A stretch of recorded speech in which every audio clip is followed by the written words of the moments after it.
Dear friends, welcome to the podcast, Jesus at Home, by Spiritist Society Renewal.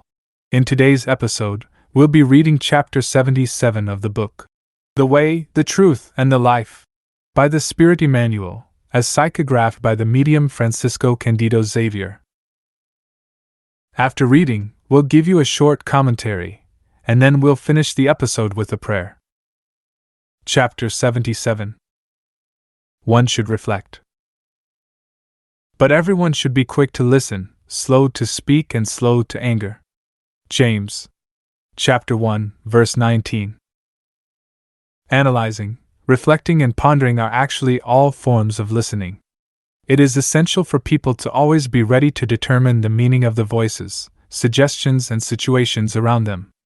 Otherwise, it is impossible to carry out the simplest task in the ministry of the good. Only after listening carefully can a person speak in an edifying manner while on the pathway of evolution.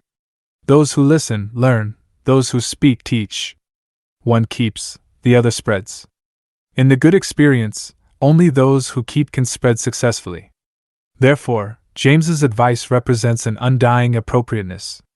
It is important to remember that, just as people should be quick to listen and moderate with their words, they should be slow to anger. Of course, each and every day the human pathway offers various reasons to act quickly.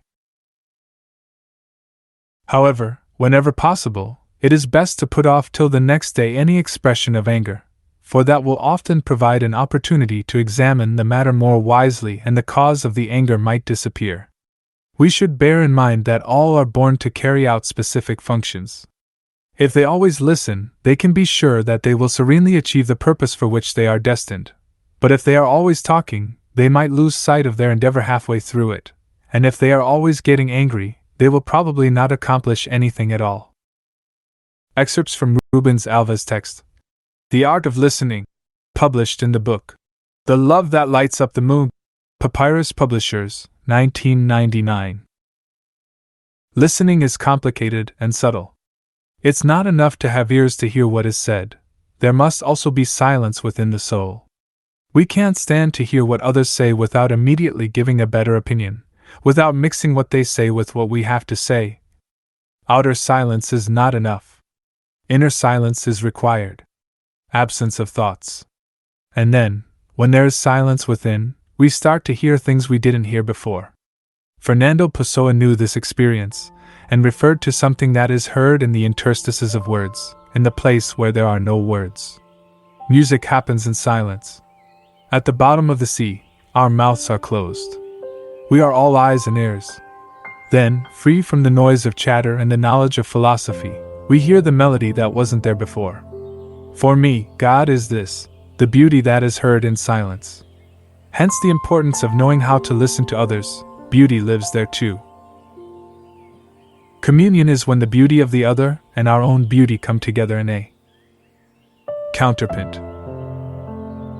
Let's listen to the human that lives in each of us and calls for our humanity, our solidarity, which insists on speaking to us and making us see the other who gives meaning and is the reason for our existence, without whom we are not and will never be truly human in the usual sense of the word.